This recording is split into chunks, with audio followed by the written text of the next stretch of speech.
अस्सलामुअलैकुम नाज़रीन, प्रोग्राम अंदर की बात मुज़म्मिल ज़ोहरवर्दी के साथ मैं हूँ आपकी मेज़बान इक़रार आज़। आप सबको प्रोग्राम में खुशामदीद कहती हूँ। अस्सलाम वालेकुम सर, क्या हाल है आपका? वालेकुम सलाम, बिल्कुल ठीक, आप सुनाएँ? मैं भी ठीक हूँ, अल्लाह पाक का शुक्र है। सर, सबसे पहले तो आज के जो टॉपिक होंगे, उसमें सबसे पहले मैं आपसे सवाल करना चाहूँगी कि मंसूर अली शाह साहब ने बेंच पर एतराज़ उठा दिया है।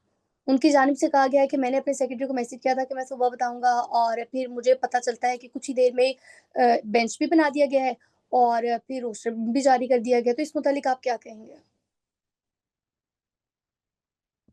देखिए, मैं तो अदलिया में ख़त-ओ-ख़िताबत के पहले ही ख़िलाफ़ हूँ। ये ख़त तो सियासी रहनुमा एक-दूसरे को लिखते हैं या आशिक-मशूक एक-दूसरे को लिखते थे, अब तो वो भी व्हाट्सएप का ज़माना आ गया और कम्युनिकेशन बदल गई, नहीं तो पहले खून से ख़त लिखते थे आशिक-मशूक को, मशूक आशिक को या सियासतदान जो हैं एक-दूसरे को ख़त लिखते थे। ये मुझे समझ नहीं आई ये अदलिया में ख़त-ओ-ख़िताबत का क्या रुझान पैदा हो गया है। हुँ, मंसूर अली शाह साहब को अगर इस बेंच पे एतराज़ है तो वो जाकर दरख़्वास्त दें अदालत में पिटिशनर बन जाएँ। हद से कैसे एतराज़ कर सकते हैं? मतलब आप जज हुँ, भी रहना चाहते हैं और फ़रीक भी बनना चाहते हैं, 2 काम करना चाहते हैं ना, आप बैक वक़्त 2 मज़े लेना चाहते हैं। आप जज की हैसियत भी ख़त्म करने को तैयार नहीं है और फ़रीक की हैसियत भी अज़्यूम करना चाहते हैं। अगर आप इस केस में एक फ़रीक हैं, तो आप जाएँ और पिटीशन दायर कर दें, अपना एक वकील करें, उसको वकालतनामा दें, वो पिटीशन दायर कर देगा और बेंच पर एतराज़ कर दें। आप हिम्मत करें और कहें कि ये मेरा पर्सनल केस है, मैं इसमें ज़ाती तौर पे दिलचस्पी रखता हूँ, लिहाज़ा मैं इस केस में मेरे मेरे ऑर्डर को चैलेंज किया गया है, मैं फ़रीक हूँ। बतौर फ़रीक जाके पिटीशन करें, अपनी हामिद खान को अपना वकील करें, मुनीर मलिक को अपना वकील करें और जो आपके जानने वाले दोस्त हैं, उनको अपना वकील करके वहाँ खड़ा करें और बेंच के सामने खड़ा कर दें। एक वकील यहाँ पे मंसूर अली शाह साहब की तरफ से भी खड़ा होगा। खत लिखने की क्या हैसियत है? खत को तो पिटीशन में कन्वर्ट नहीं किया जा सकता। वैसे तो मेरे ख़्याल में तमाम जजेस के ऑर्डर्स हायर कोर्ट्स में या हायर बेंचेस में चैलेंज होते हैं।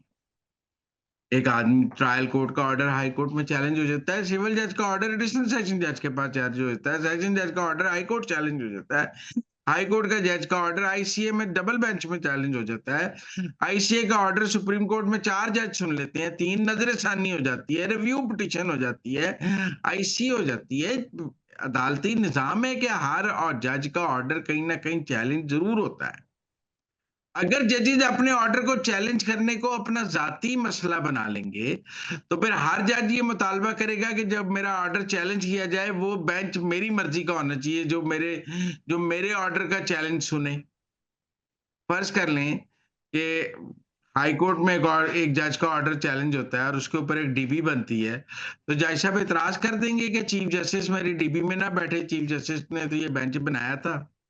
मेरे ज़ाती तौर पे ख़्याल में मंसूर अली शाह साहब की दलील कमज़ोर है। वो जजेस कमेटी एक इंतज़ामी मामला है। उसने बेंच तब्दील किया, उनका केस लगाया, उन्होंने additional registrar chief justice Yahya Afridi और अमीनुद्दीन और जमाल मंदूखेल को तौहीन अदालत का नोटिस देना चाहते हैं कि आपने मेरे बेंच से केस लिया है, तो आपने तौहीन अदालत की है। लेकिन उनको में हिम्मत नहीं हो रही कि वो चीफ जस्टिस को तौहीन अदालत का नोटिस दे दें। भाई दे देते आप 13 तारीख को, 16 तारीख को आपने हियरिंग किया, आपने क्यों एडिशनल रजिस्ट्रार को कुर्बानी का बकरा बनाया?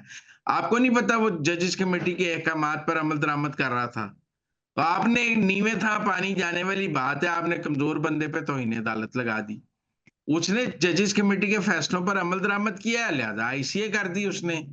वहाँ पिटीशन लग गई। अब आपको अगर आईसीए कबूल नहीं, या तो आप फ्रीक बन जाएँ या आप हिम्मत करते और चीफ जस्टिस और सारे सीनियर जजेस को जजेस कमेटी के जो अरकान हैं उनको तौहीन अदालत में जेल भेज देते।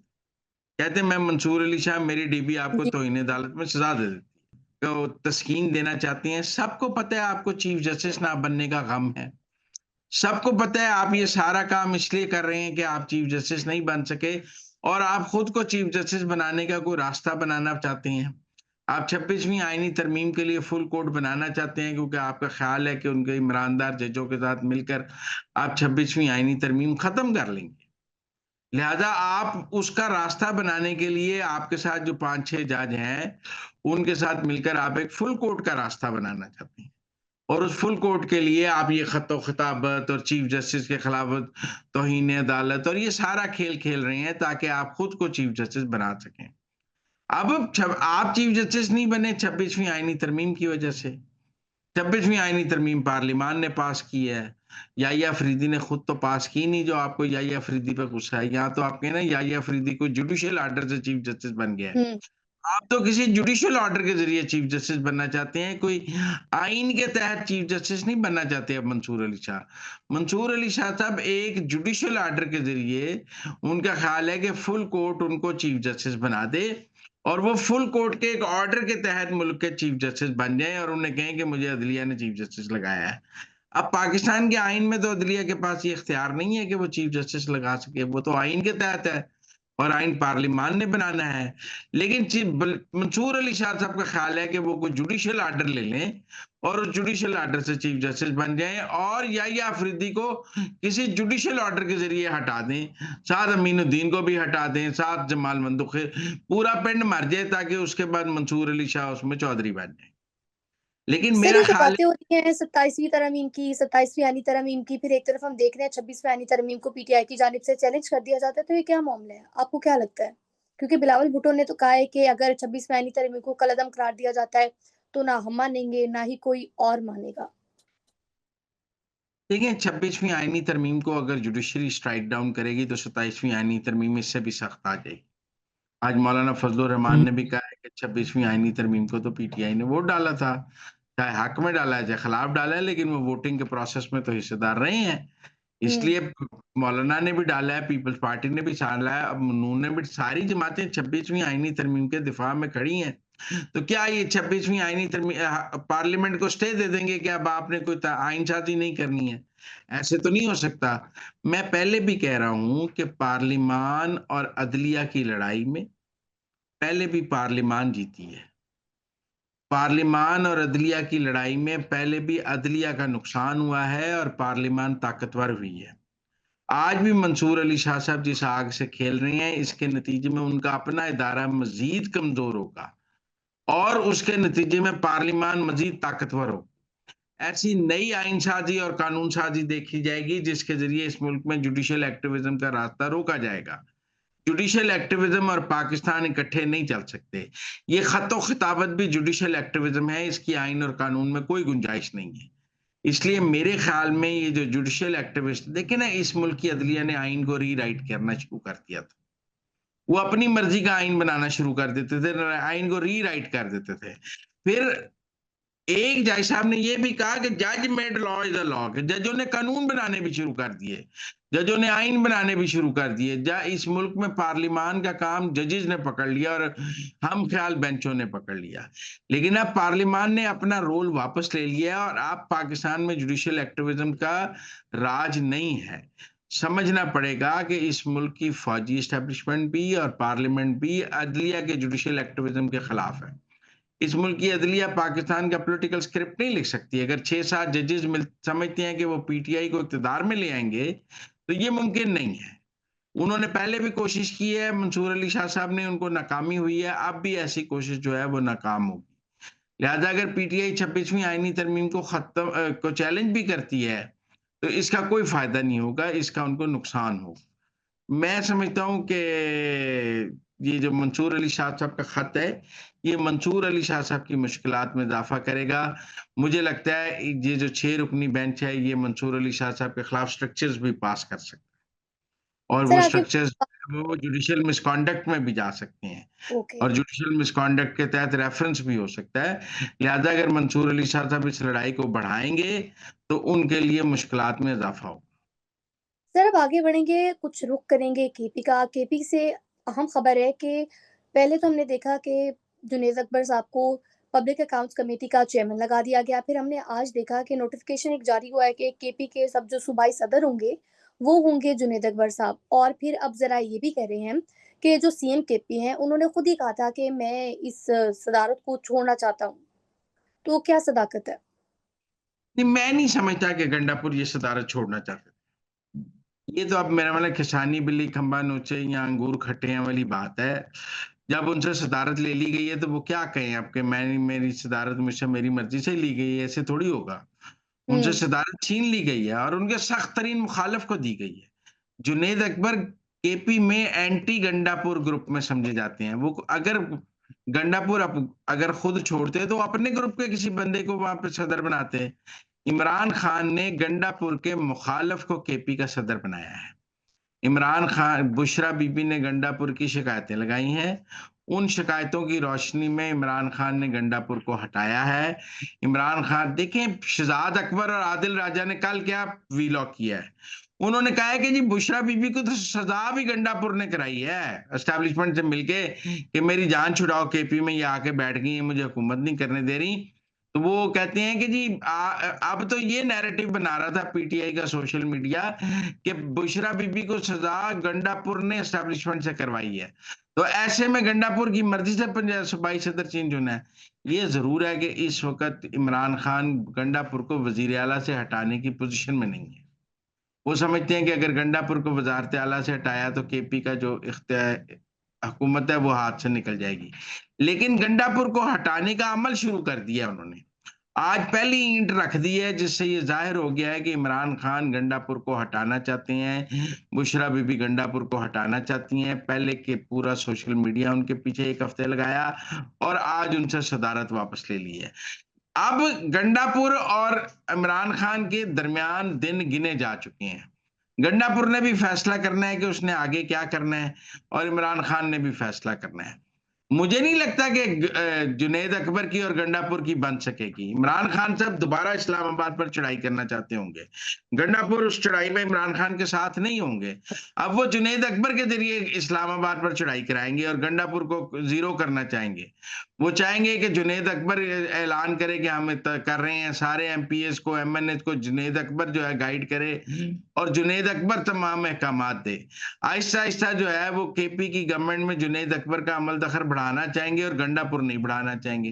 लिहाजा मुझे केपी में एक पीटीआई के अंदर ग्रुपबंदी और धड़ेबंदी नजर आती है और मुझे लगता है कि इमरान खान ने आज गंडापुर को निकालने का पहला सफर शुरू कर दिया है। अब ये कितने दिन में होता है गंडापुर देखें ना जी, जेयूआई भी गंडापुर के खिलाफ है। अब के गंडापुर को अपनी ऑपोजिशन की हिमायत भी हासिल नहीं है। तो गंडापुर अब खुद को कैसे बचाएंगे पीटीआई से भी और ऑपोजिशन से भी, ये एक मुश्किल काम है। एस्टैब्लिशमेंट गंडापुर के साथ है। एस्टैब्लिशमेंट उनको बचाना चाहेगी। अब वो बचाने में क्या पीटीआई में ग्रुप बंदी होती है, धड़ेबंदी होती है। आप देखें ना, जुनैद अकबर के साथ आतिफ खान मिला है जाके इमरान खान को। अगर गंडापुर की मर्जी से सदारत चेंज होती तो गंडापुर और जुनैद अकबर इकट्ठे मिलते। जुनैद अकबर और आतिफ खान मिले हैं। आतिफ खान और गंडापुर की लड़ाई भी सबको पता है। जुनैद अकबर और गंडापुर की लड़ाई भी सबको पता है। और शहजाद अकबर और आदिल राजा ने कल ही कहा कि बुशरा बीबी को सजा इन्होंने कराई है। तो मुझे लगता है कहीं ना कहीं गंडापुर से इक़्तिदार छीनने की कोशिश है।